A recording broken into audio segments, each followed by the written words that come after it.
નમસ્કાર વિદ્યાર્થી મિત્રો, વેદ ડિજિટલ એજ્યુકેશનમાં આપ સર્વે મિત્રોનું હાર્દિક સ્વાગત છે।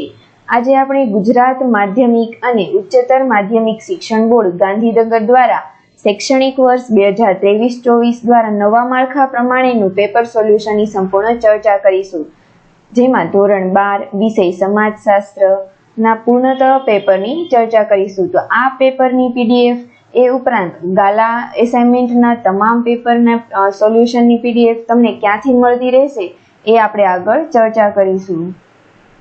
તો નવા માળખા પ્રમાણે જે તે પ્રકરણમાંથી કેટલા ગુણનું પૂછાશે તે તમામ માહિતી આ પ્રમાણે છે, તમે તેનો સ્ક્રીનશોટ લઈ શકો છો। જેમાં વિભાગ વાઇઝ કેટલા ગુણનું પૂછાશે તેની સંપૂર્ણ માહિતી આ પ્રમાણે છે।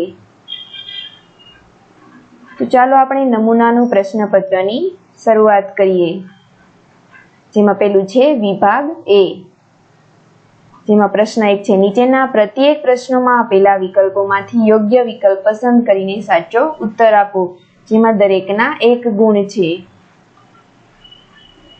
જેમાં પહેલો વિકલ્પ છે, ભારતમાં ઈસવીસન 2011ની વસ્તી ગણતરી મુજબ સરેરાશ લિંગ પ્રમાણ કેટલું છે, જેમાં ઉત્તર આવશે ડી 940।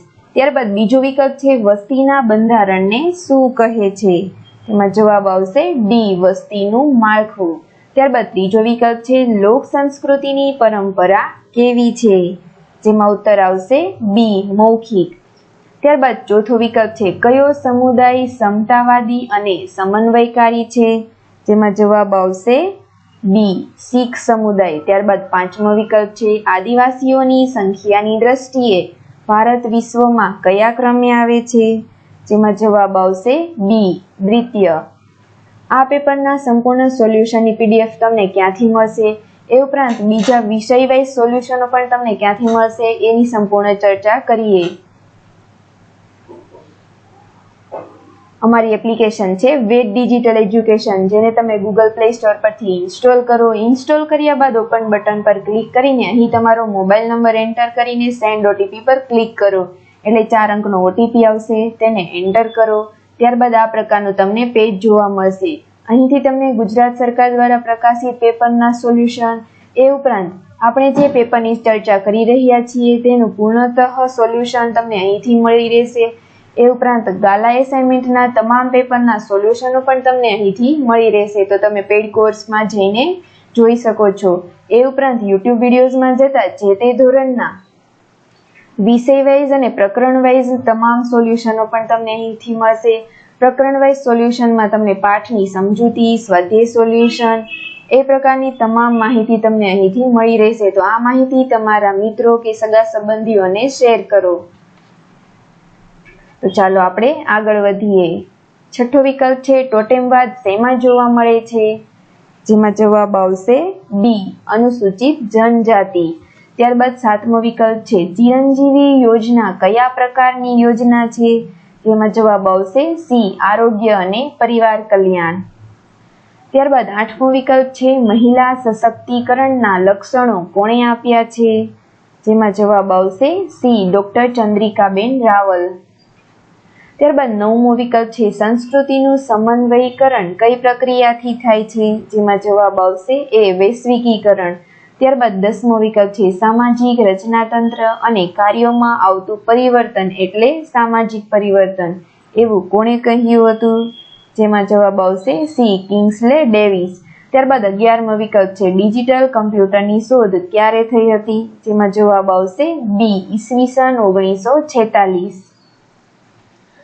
ફિલ્મ જગતનો પ્રતિષ્ઠિત એવોર્ડ કોના નામે આપવામાં આવે છે, જેમાં જવાબ આવશે એ દાદા સાહેબ ફાળકે। ત્યારબાદ 13મો વિકલ્પ છે, ભારતમાં વડાપ્રધાનશ્રીએ સ્વચ્છતા અભિયાનનો આરંભ ક્યારે કરાવ્યો, જેમાં જવાબ આવશે સી 2 ઓક્ટોબર 2014। ત્યારબાદ 14મો વિકલ્પ છે, બ્રહ્મ સમાજની સ્થાપના કોણે કરી હતી, જેમાં જવાબ આવશે એ રાજારામ મોહન રાય। ત્યારબાદ 15મો વિકલ્પ છે, પંચાયતી રાજમાં મહિલા અનામત કેટલા ટકા હોય છે, જેમાં જવાબ આવશે બી 33%। ત્યારબાદ 16મો છે પંચાયતી રાજને મહાન ક્રાંતિકારી પ્રયોગ કહેનાર કોણ હતા? જેમાં જવાબ આવશે એ જવાહરલાલ નહેરુ. ત્યારબાદ 17મો વિકલ્પ છે બાળ અપરાધીને સુરક્ષિત રાખવાનું સ્થળ એટલે? જેમાં જવાબ આવશે બી રિમાન્ડ હોમ. ત્યારબાદ 18મો વિકલ્પ છે એનોમીનો સિદ્ધાંત કોણે આપ્યો હતો? જેમાં જવાબ આવશે એ રોબર્ટ મર્ટન. ત્યારબાદ 19મો વિકલ્પ છે એઇડ્સનો પ્રથમ દર્દી કયા દેશમાં જોવા મળ્યો હતો? જેમાં જવાબ આવશે ડી અમેરિકા. ત્યારબાદ 20મો છે વિશ્વ એઇડ્સ દિન ઉજવણી ક્યારે કરવામાં આવે છે? જેમાં જવાબ આવશે એ 1 ડિસેમ્બર. ત્યારબાદ છે વિભાગ બી, જેમાં નીચેના પ્રશ્નોના એક વાક્યમાં જવાબ આપવાના છે, જેમાં દરેકના 1 ગુણ છે. આ તમામ પ્રશ્નોના સંપૂર્ણ સોલ્યુશન તમે આપણે આગળ ચર્ચા કરી એ પ્રમાણે તમે અહીં પેઇડ કોર્સમાં જઈને સંપૂર્ણ સોલ્યુશન તમે જોઈ શકો છો. તમામ વિષયના પેપરના સોલ્યુશન તમને અહીંથી મળી રહેશે.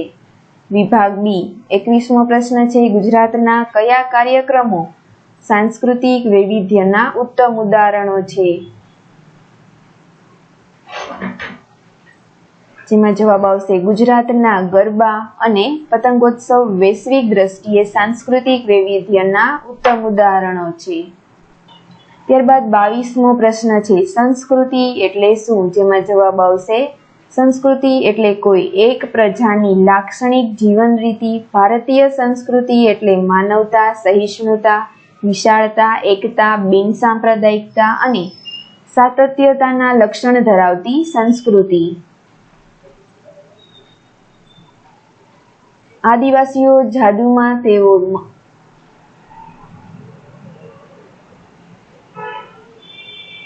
23મો પ્રશ્ન છે જાદુના પ્રકાર જણાવો. જેનો ઉત્તર છે આદિવાસીઓ જાદુમાં તેઓ મંત્ર અને તંત્રનો ઉપયોગ કરે છે. સફેદ જાદુ જે રક્ષણાત્મક અને કલ્યાણકારી છે. કાળો જાદુ તાંત્રિક વિદ્યા અને ભૂત પ્રેત સાથે સંકળાયેલ છે. ત્યારબાદ આદિવાસીઓ માને છે કે જાદુ દ્વારા અલૌકિક શક્તિ ઉપર આધિપત્ય જમાવી શકાય છે. ત્યારબાદ 24મો પ્રશ્ન છે SEWA સેવાનું પૂરું નામ જણાવો. એમાં સેવાનું પૂરું નામ છે સેલ્ફ એમ્પ્લોયડ વિમેન એસોસિએશન. ત્યારબાદ 25મો પ્રશ્ન છે ઉદારીકરણની શરૂઆત ભારતમાં કઈ સાલથી થઈ હતી? જેમાં જવાબ આવશે ઉદારીકરણની શરૂઆત ભારતમાં 1991માં થઈ હતી. ત્યારબાદ 26મો પ્રશ્ન છે રેડિયો પ્રસારણથી દેશનો કેટલો ભાગ આવરી લેવામાં આવ્યો છે? જેમાં જવાબ આવશે 83% ભાગ. ત્યારબાદ 27મો પ્રશ્ન છે સમાજમાં કયા 2 પ્રકારના સમૂહ હોય છે? જેમાં જવાબ આવશે પહેલું છે રૂઢિવાદી અને બીજું છે આધુનિકતાવાદી. ત્યારબાદ 28મો પ્રશ્ન છે પંચાયતી રાજનું માળખું કેવું હોય છે? જેમાં જવાબ આવશે ત્રિસ્તરીય. ત્યારબાદ 29મો સવાલ છે સમાજમાં ધોરણભંગ ક્યારે થાય છે? જેમાં જવાબ આવશે જ્યારે સમાજના નિયમો, ઉપનિયમો, મૂલ્યો, પરંપરાઓ વગેરે લોકો ભૂલી જાય છે ત્યારે સમાજમાં ધોરણોનો ભંગ થાય છે. ત્યારબાદ 30મો પ્રશ્ન છે ઓનર કિલિંગ કોને કહેવાય છે? જેમાં જવાબ આવશે મહિલા દ્વારા થયેલા કોઈ કાર્ય કે પ્રવૃત્તિના કારણે સમગ્ર પરિવારે પોતાનું ગૌરવ હણાય હોય અથવા શરમજનક સ્થિતિમાં મુકાવું પડ્યું હોય તેવું અનુભવાય અને પરિવારના સભ્યો દ્વારા તે મહિલાની હત્યા કરવામાં આવે તે ઘટનાને ઓનર કિલિંગ કહેવાય છે. ત્યારબાદ છે વિભાગ સી. વિભાગ સી માં આવેલા પ્રશ્નો. વિભાગ સી છે નીચેના પ્રશ્નોમાંથી કોઈ પણ 10 પ્રશ્નોના ટૂંકમાં જવાબ આપો જેમાં દરેકના 2 ગુણ છે. જેમાં 32મો પ્રશ્ન છે ભારતમાં બોલાતી કોઈ પણ 5 ભાષાઓના નામ આપો. ત્યારબાદ 37મો પ્રશ્ન છે મહિલા કલ્યાણલક્ષી કાનૂનના કોઈ 5 નામ આપો.